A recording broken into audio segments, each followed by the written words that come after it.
Welcome to the Rocket Roof Show, where we equip fellow roofers to do more commercial business every first and third Thursday of the month. It's time to launch your business to the next level. This is Project Command.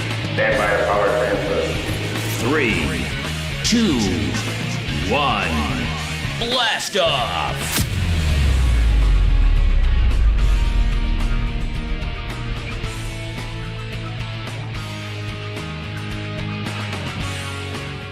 Hey, welcome back to another episode of the Rocket Roof Show. I'm your guest, Andy Neer with Empire Roofing Contractors, but I also do this podcast on the side. The premise behind the show, probably heard me say it 100 times, is to equip and educate commercial roofing contractors for the commercial roofing industry. So that's what we are talking about today. Today we're talking about maintenance and service contracts. And so the guest I have here today out of the state of North Carolina is Joe Keller with Triangle Building Company, correct? Yes, sir. Okay. Good to have you on the show, Joe. Good to be here. Thanks for the invite.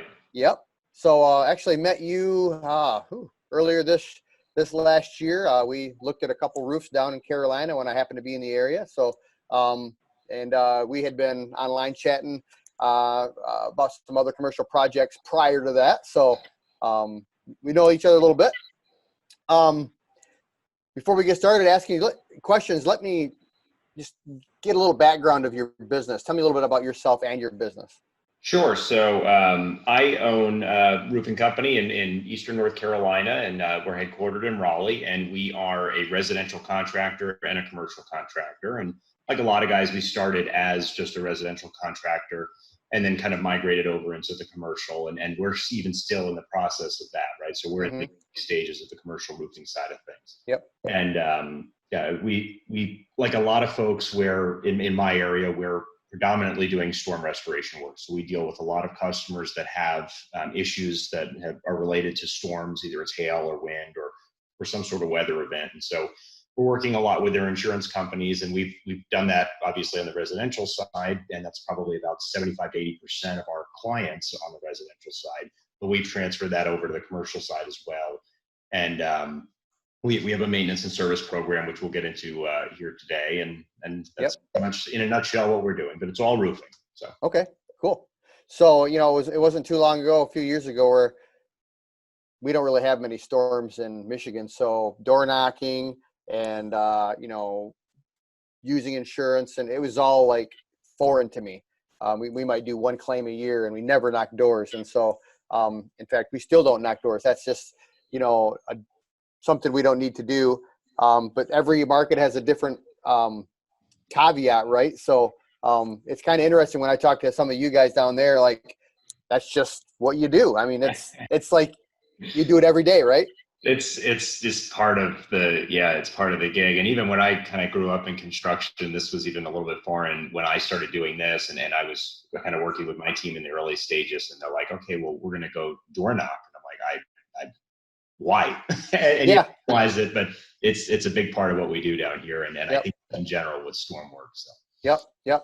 So let's jump into the topic today, service and maintenance contracts, or just typically maintenance contracts. You and your team have put together a pretty detailed maintenance plan for your customers.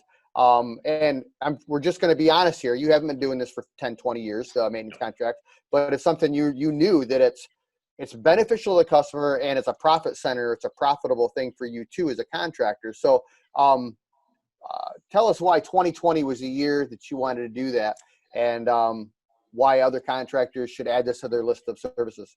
Yeah. So, 2020 is obviously, for a lot of reasons, very interesting for a lot of folks, right? And of course, we could go and spend a lot of time talking about the pandemic and how it's affected contractors. But I think the reality is that it's affected our customers, right? I mean, they're the end users, who are the folks that are signing these checks.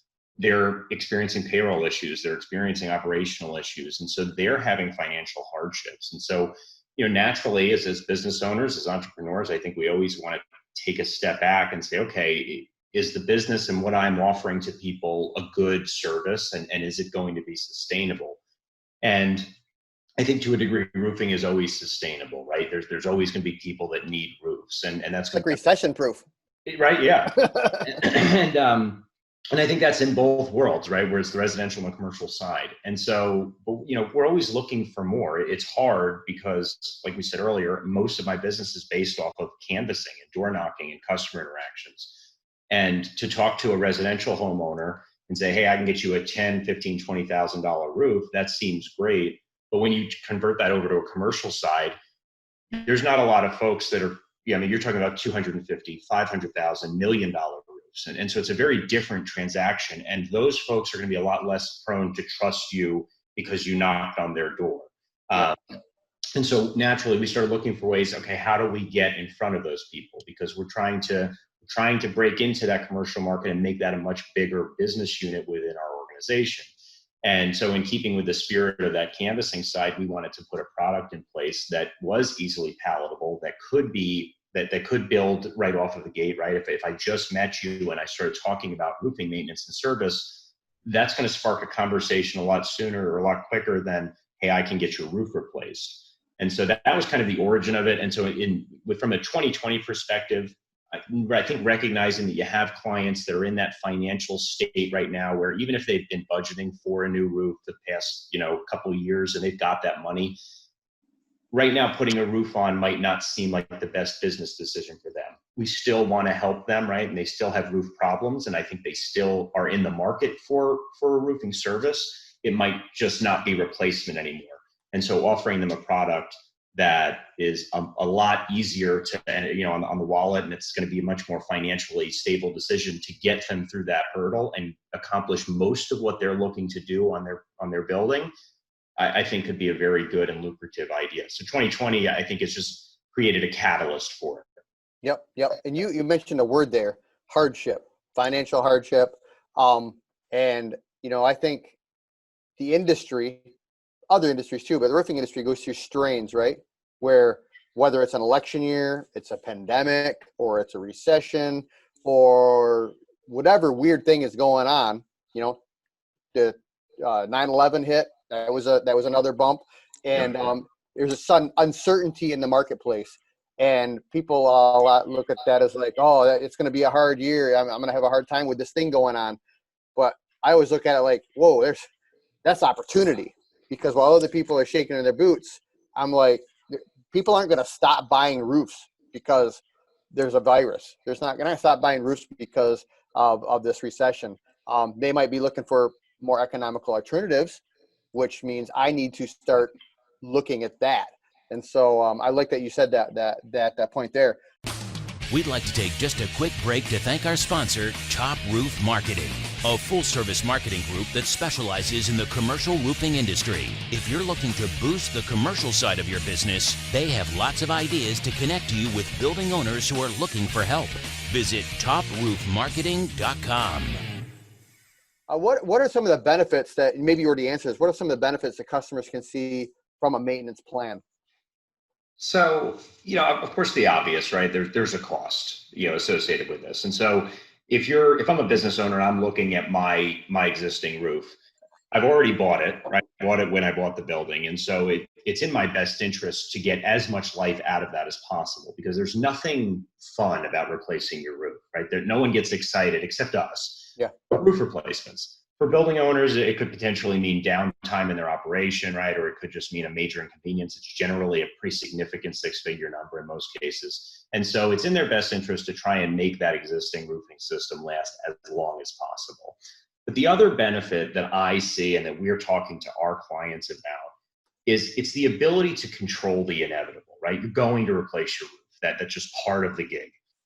We don't know necessarily when that is, and most building owners don't know, right? They can have an idea, but if we can put you into a program where we're on that roof, right? We're having some sort of routine contact with you, whether it's a couple times a year or maybe it's a monthly program, whatever program that that someone's going to put in place, we're going to be able to get ahead of a lot of things that are going to potentially cause issues down the road. And whether it's small repairs or little preventative type things that are going to make that roof last longer, that's fine.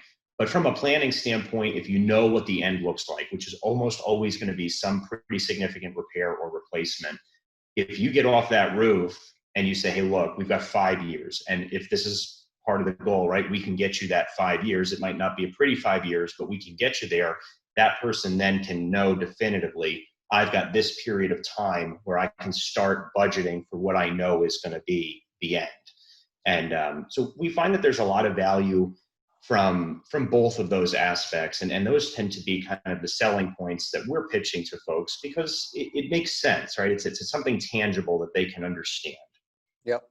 And I think it's needs to be said, most businesses are a little bit more savvy about their seasons, and they're cyclical. They might have let's say farmers for an example, or agriculture packing facilities, stuff like that, where maybe they had a bad crop last year, so they don't have it in their budget this year. But like you said, 5 years, maybe they just need to squeak out another 2, 3, 4 years, and they know they'll be on the right side in 5 years. And so, that's different than a homeowner. Homeowners, are pretty, like, if I can't afford it this year, I probably can't afford it next year because, I haven't saved. So, and one thing that you can align it with goals for the business. I think that's the best part of it, right? Is that every business owner knows where they want to be in a certain period of time. And so this is just one more data point that they can plan around. So I think people just don't know anything about their roofs, right? How often you own a building, are you going up on your roof? I mean, almost never. So we find that there's a lot of value in just knowing. Yep. It's a grudge purchase. That's what I tell people. It's like, you don't have people over next week and say, hey, you want to come out and check my new roof? It's pretty cool. It's true. You don't do that. Maybe some people do. Yeah, maybe. Actually, the guy I've just finished roof last week, during the project, he's like, hey, I was at the car show this week, and they posted pictures on the website from the drone of the car show, and off in the distance, I can see a new white roof on my facility. And he's like, smiley face. He texted it to me. He was pretty happy that he was getting a white roof on his building. Yeah. So on the flip side, that's on the customer side. Let's say on the flip side, what benefits can contractors see from a maintenance plan? Sure. So, we talked a little bit about 2020 and the financial hardships. I think that's always existed, right? Like we said earlier, no one wants to spend money on a roof. I could think of a lot of things I would do with $100,000 before I'd replace a roof. Yep. And so I think from a contractor standpoint, having some sort of line of service or line of product that you can offer to people that is not this significant, massive undertaking is always going to be beneficial, right? It's selling something that's easier to sell. It's a lot easier to look at someone and say, hey, you're going to give me $2,500 a year and I could get you X amount of years more out of your roof. And however you sell it, whatever your pitch is fine. But it's a product that's a lot cheaper than a roof replacement, or even in most cases, major commercial roofing repairs, right? I mean, we just repair that was $25,000.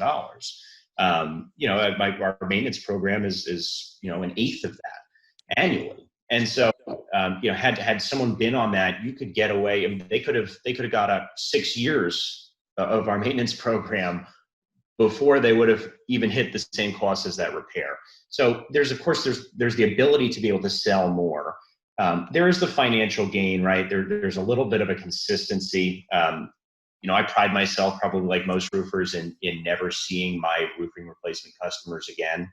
If I'm seeing them more than once, it's probably not great. And so that's wonderful. But now, as soon as I finish that roof, I've now got to go find another customer to keep the wheel spinning. And we ebb and flow, right? We're in North Carolina. We're not overly seasonal, but we are seasonal. And so we will have times where we're going to be busier than others. And up where you are, it's probably worse, right? And I know that there are folks that you partner with that are out in the Northwest, and it's a lot worse for them, right? There's 3 or 4 months where they can't do anything. And so this creates a sort of consistent flow. You can do this year round, and you can have consistent cash flow that's coming in, and it's repeatable. And as long as you can keep them on a program and give them enough value from that program, you can keep cash coming in. So it can be a sustainable and something that you can scale very, very quickly and very easily if you do it right. Yep. So what are some of the key things that contractors should include in their maintenance packages? So I think it will vary depending on your market and maybe your comfort level with certain things. So at a minimum, I would think that you'd want to do some sort of detailed roofing inspection, right? So you're going to want to get up there at some frequency. We do twice per year, but something that's going to be substantial enough that someone's going to want to pay for, right? So you're going to want to make sure that it's a detailed roofing inspection. We do, and we have different tiers of our program, how we've set it up. So not every client is going to get the same level of service or output of the service. But we'll do pressure washing twice a year for clients. We'll clean their gutters. We'll do, some preventative type stuff, recaulking, or maybe just patching a seal or a seam or something along those lines. We do thermal scans for customers if they've got flat roofs, so we can look at, hey, maybe you've had some damaged ISO, and we can track that sort of thing. And then for us specifically, we offer storm damage tracking, right? We find that there's a lot of benefit or value for our particular clients because we can evaluate the roof at different times, and that a lot of times can help them with insurance claims or just kind of understanding a little bit more about their roof over a period of time. Yep. So I think there's a lot of ways you can also leverage it, and you can do a lot of things. You can go a lot of directions with it. So do you have like a 15 or 25 or 30 point inspection that it's literally you go through and I check this, Yeah. I check this? Okay. Yeah, cool. So we have an electronic document that we use, and it's all web based, and I think it's probably like 100 or so line items, and so we've probably gone overboard as far as the detailed side of it, but it creates this really clean report that we can automatically email to our clients when we're done, and it's all based right in the field. Yep, awesome. So also another question is doesn't this help a building owner if he has multiple sections? The roof we're working on right now has 13 sections to it. You're walking it with a manager and he's like, well, that one's only about 5 years old. That one's 20 years old. That one's 30 years old.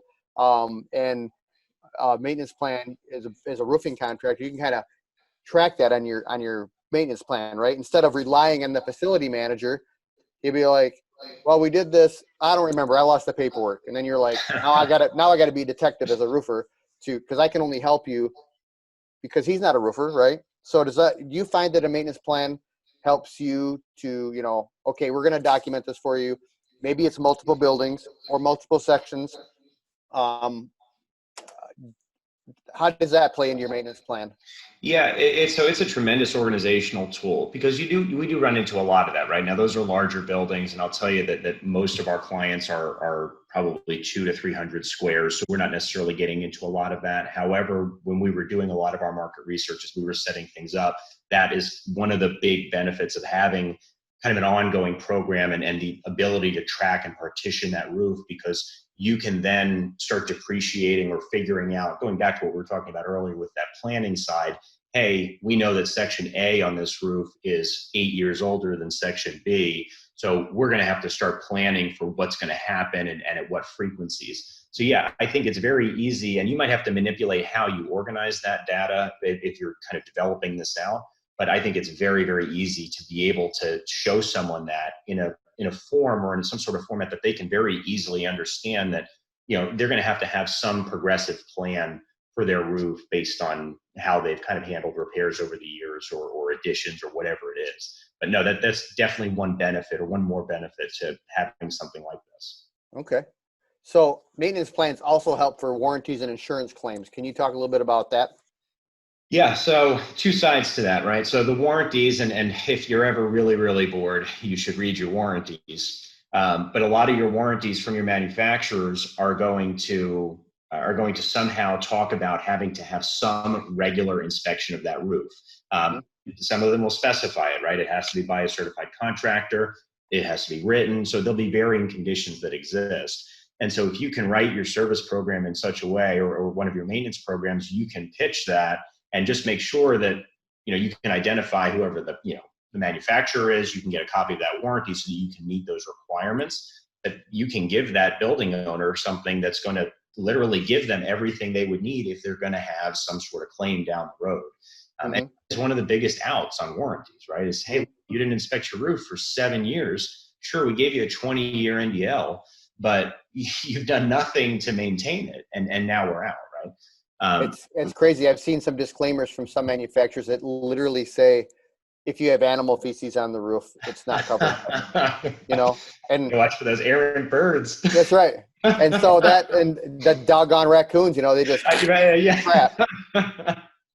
Where does the raccoon poop? On the roof. That's it. It's the only place I've ever seen it. So, but you would catch that in a a routine maintenance inspection if you were doing that once or twice a year. Oh no, well, and right, and again, it's less pointed. It's more just being on the roof, right? It's having that, getting up twice a year on your roof is going to be 2 times more than most people step on their roof in a year. Yeah. Right. And so you're just going to see things, even if it's not a detailed roof inspection, getting up there, you're going to see things. You're going to see drains clogged. You're going to see, caps blown off of your vent stacks. You're going to just see things by going up there. So even at a very basic level, if you were to do a really, really condensed version and it was just a quickie 30 to 30 minutes to an hour inspection, and you were going to offer that for $150 to your clients, there's still enough value there where it's worth it, in my opinion. So the other part of that we were talking about was the insurance claims, right? So, obviously on the residential side, and that's a lot of what we do from my experience, those are easier transactions because the numbers are smaller. And we get away with a lot of insurance claims being approved because of circumstance. It's a specific shingle type or because the colors won't match. And the residential policies are written, in my opinion, to kind of favor homeowners. So from an aesthetic value, there's certain values that are built into those things because it's very customer service focused. On the commercial side, that roof is utilitarian. Right? It doesn't have to look pretty. You generally can't see commercial roofs from the street, and it just has to function. And so there's this wide range of what insurance companies are willing to pay for or going to even cover. And so what we've kind of seen is that, okay, hey, if you're on a maintenance program or some sort of routine service program, we can evaluate certain sections of that roof and we can create a track record. So when the insurance adjuster comes out and they want to take a look and say, hey, you're going to have to prove to me that this damage occurred from this storm at this particular time. Well, now I've got a starting point from 6 months ago to now, right? If you're doing a 6-month frequency between these, that's enough to narrow down to say, hey, yeah, we had 3 storms in the last 6 months or 1 storm in the last 6 months, and we didn't have hail 6 months ago, and now we do. It's really irrefutable at that point, and the insurance company is on the hook. So it does help to create that. Like the roof we're on now, the facility manager's only been there for a year and a half. We're doing all the flat portions, and it didn't even occur to me because I don't do a lot of insurance work, but I had my video guy out there, and he's like, what are you going to do with all this tile? Wind damage. And I'm like, oh, I don't know. I don't really think it's that bad. He goes, man, you'd sell this all day long. And so I asked the facility manager, like, how long has this been damaged like this? He goes, I don't know. I have no idea. We just, when it becomes a problem, we send somebody up here to fix it. And then we come up here a year later and there's a couple more laying there. Like they really don't know. And so they don't track it. They don't write it down. And like you said, if you have a maintenance program, the reason I noticed it was because, when we were looking at the roof, I'm thinking when I took these pictures, there was no tiles laying here. And now there's tiles laying here. So, well, and most people don't realize that you have a time limit, right, from a date of loss to file that claim. Most insurance companies are going to specify that, and so if you kind of miss that window, you're kind of SOL, right? I mean, you're in a tight spot, and those are not small numbers. That's large loss right there. So. Yep, and like you said, it's very. It kind of blows my mind how infrequently people get on their roofs. I did a roof last year. And this company is actually they're very on top of things. They don't slack. They don't procrastinate. They're very, you can tell it's a well-run company. But when I asked the guy, I had my ladder, but for some reason I asked if he had a ladder to get on his own roof for when he gets on his own roof. And he's like, oh, somebody took our ladder a few years ago and they never returned it. And it doesn't matter because we never get on a roof anyways. And I'm thinking, wow, like I would assume you guys would have gotten on your roof, once or twice, but people don't. It's out of sight, out of mind. Unless it leaks. They're only going up there if it leaks. Yep. So, there's a pretty startling industry statistic. And when I read this, I was kind of shocked too, but it makes sense. Industry statistic that says 80% of roofs fail prematurely. And when you're buying a roof or you're selling a roof to a building owner, it's always like, is it going to last 20 years? Is it going to last 15? Is it going to last 30 years? And it's kind of like that pie in the sky number everybody always shoots for, right? Because after 5 or 6 years, the contractor and the homeowner or building owner haven't really talked, and so a lot of people even forget how long the roof was originally going to last. So talk a little bit about that, leading to early replacement. How can contractors help building owners overcome this, that their roof is going to last a period that they were told? So, I think there's probably the first and foremost is that we need to be letting people know this, right? That's something that we need to be out in the space talking to our clients about, right? And acknowledging that. I would tell you that I think collectively it's very unpopular to want to do repairs or try and make things last longer. We are very replacement driven, as I think it sits here in 2020 in a lot of industries. And I'm no different, right? We generally shy away from insurance claims that don't get a full replacement because I can make more money on a replacement job, and commercial's no different. We don't repair our lawnmowers anymore. We buy a new one. I just buy a new one. Yeah, I just bought a new dishwasher because it was the repair would have cost me $300 and the dishwasher cost me $5. Yep. It's just almost not practical anymore to do repairs. And so I think a lot of people are naturally conditioned to think that as consumers, and that they think that translates across all building materials, which it really doesn't, right? So I think the first thing that we need to do as contractors, and again, it's contractors who are trying to sell maintenance programs. There are guys that are going to listen to this that have no interest in running a maintenance program and only want to run replacement jobs.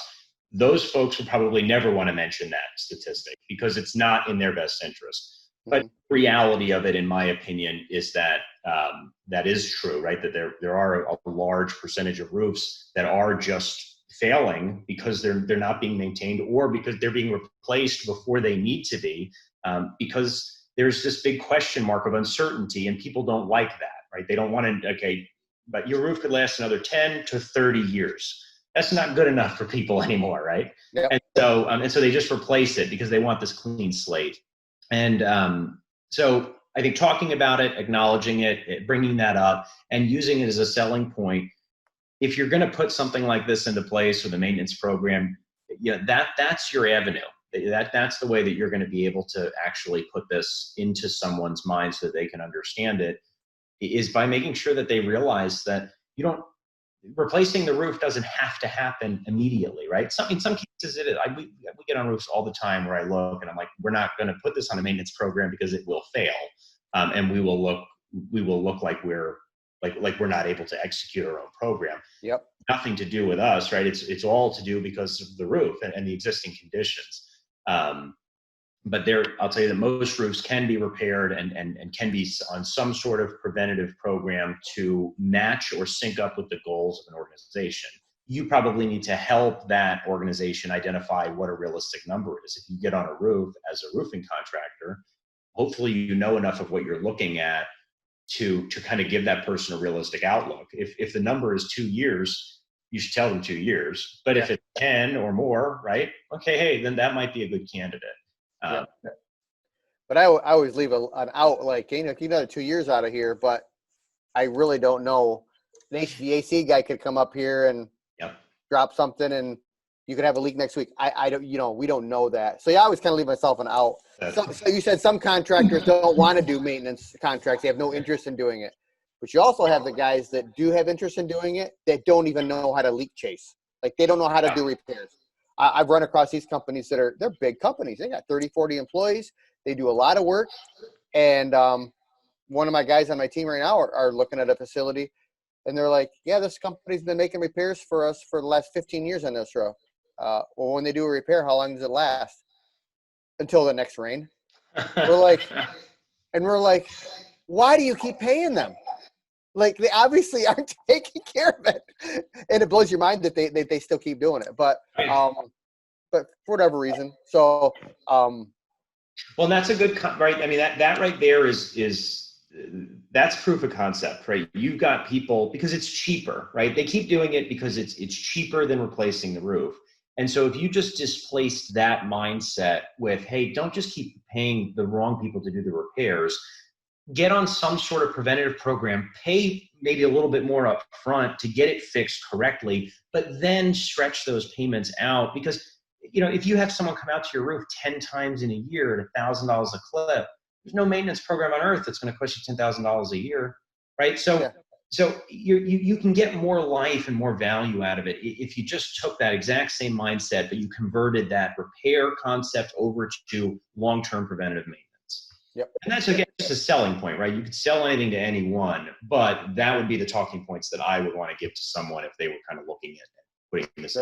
Sure. So, do you have an example you can provide for our listeners of a time you were on a routine maintenance call and you found something startling, unusual? Yeah, actually, the other day.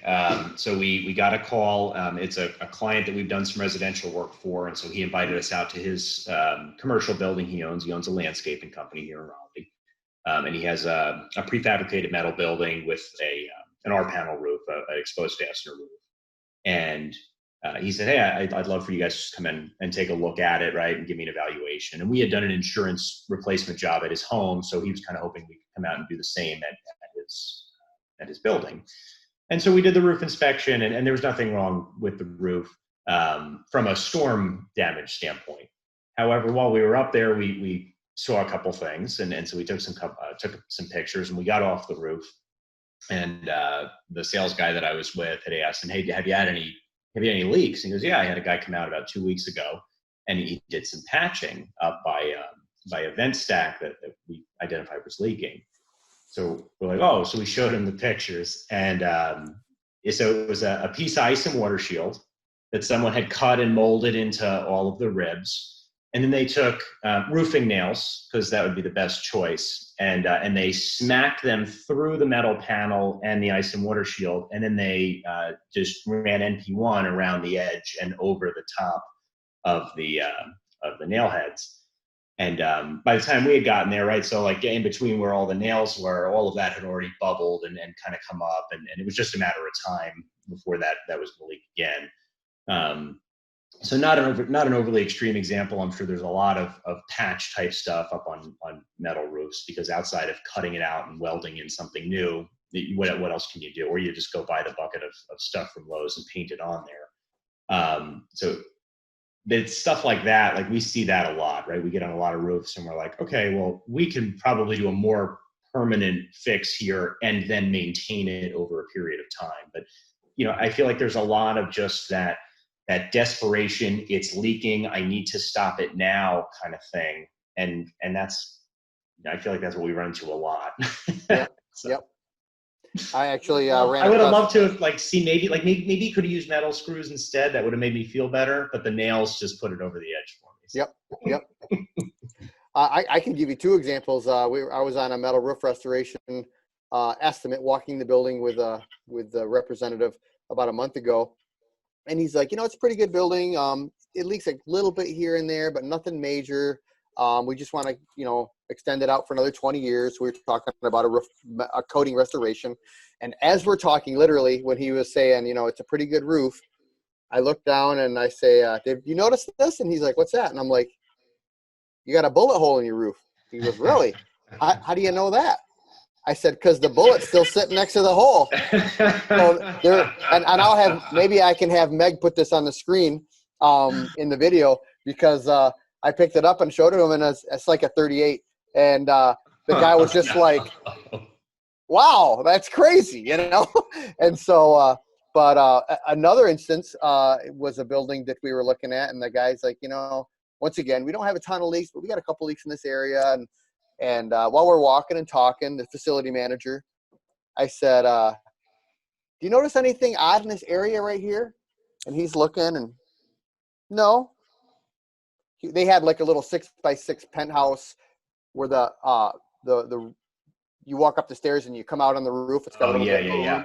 And so there's probably some traffic there. And then they had a tall tower full of ammonia lines and all this stuff because there's condensers and everything. And I said, you notice anything in this area? And he goes, no. I said, what about this hole right here? About the size of a quarter. About the size of a quarter, and it was like a pop. You know how you pop the pop can in? Yeah. Like it was a quarter of it still clinging. He goes, wow, I never noticed that before. It was right on the side of a rib. Maybe I can get Megan to put that picture on here too. And so how do you suppose that got there? He goes, I have no idea. I said, you notice it's perfectly round in shape? And he goes, yeah. And I look over to the side. I'm kind of looking. I kind of feel like I'm a CSI guy at this point in time. You're figuring it out? Yeah, I'm figuring it out. And I look over, and over by the condenser unit at the bottom, about 10 feet away, there's a pile of like belts and bands and some rubbish. And in the middle of it is a 4-foot long, 3/4 inch diameter pipe, like a steel conduit. And I picked it up and I put it over back to the hole. I said, perfect fit. you think that's a match? And he's like, mother effer. He's like, they probably threw the garbage. I was like, yeah, they probably did, and it's that kind of stuff that the building owners or facility managers are just like, I can't believe, like, it's not what I was looking for. When I'm up looking for leaks, I'm not looking for that. I'm looking for, and so, it's you find a lot of odd things. A very common one is drains. You get trees and brushes growing out of the drain. You can't even see the drain anymore. I saw a picture the other day. It looked like a forest had grown around a drain. It was one of my sales guys, and he had taken this picture, and he's like, I've never seen anything like this in my entire life. And I'm like, wow, this is wonderful. Like, I need to save this picture. Yep. But no, and again, if you don't have issues, right? If that 3/4 inch hole is not causing a problem, no one's going up there to look for it. Yep. But eventually it will, right? And we all know that. Yep. The water's going somewhere. Yeah. Say it's getting in there. So we're gonna close this up here real quick. We probably talk all night about what makes more problems, weather and time, or facility guys, or actually bad roofers. They all where there's problems from all directions. But it's a long discussion. That's right. Any final thoughts on maintenance that you think our listeners should know? Maybe your script for, hey, we're not going to sell a whole roof here. This is an opportune time for a service agreement. How do you pitch that to a customer? So I think two things. First, if it's something you're going to do, just like anything in business, right? Put a plan together and execute it. You just have to get out and do it. And it's not going to be perfect, and you're going to fuddle over some things. So that's okay. I think it's more important that if it's something you're really interested in, run the numbers on it. And if it works for your business, do it, right? Just get out there and do it. But yeah, so as far as the script goes, I guess my thought would be, don't sell something, read the customer, right? I'll sit across from a lot of people, and my intention going in there was to try and put them onto a preventative maintenance program. But I get off of that roof, right? And I'm like, okay, I'm not going to just put you on a maintenance program if this isn't the right roof. You have this, it's blistered with hail hits, and we have to call an insurance claim. Like, you have storm damage, this roof can get approved. So I think knowing whatever you're operating in and being able to pivot quickly is going to be beneficial. So I would say just do what's appropriate for the situation, but widen the ability or the offerings that you have, right? I think that's the advantage of having the tool in the tool belt, right? That's one of my favorites. It's another tool in your tool belt. A maintenance program can be that avenue that you can take that client who is definitely not a replacement client, who's probably not 100% committed to the major repair for whatever reason, whether it's financial or whatever. It's just one more thing that you can kind of revert back to say, hey, this is a much more lowly invasive thing that we can offer you that still has a lot of value. So that would be, I guess, my thoughts of it. Yep. Okay. I appreciate that. So it was great having you on the show tonight. I know you're a busy guy. I'm a busy guy. We try to make this thing work. So, yeah, thank you for being on the show tonight and sharing your insight on maintenance and roofs. So, no, it's my pleasure. I appreciate the opportunity, and as always, love having a conversation with you, Andy. And thanks so much for the opportunity to be here. I really appreciate it. Thank you. Yeah, you have a good night. You as well, sir. You've been listening to the Rocket Roof Show podcast. Be sure to subscribe through your favorite podcasting platforms such as iTunes or Google Play to get the latest episodes as they are launched. For more, please follow us on social media or visit our website at rocketroofshow.com. We look forward to joining you here again soon at the next launch.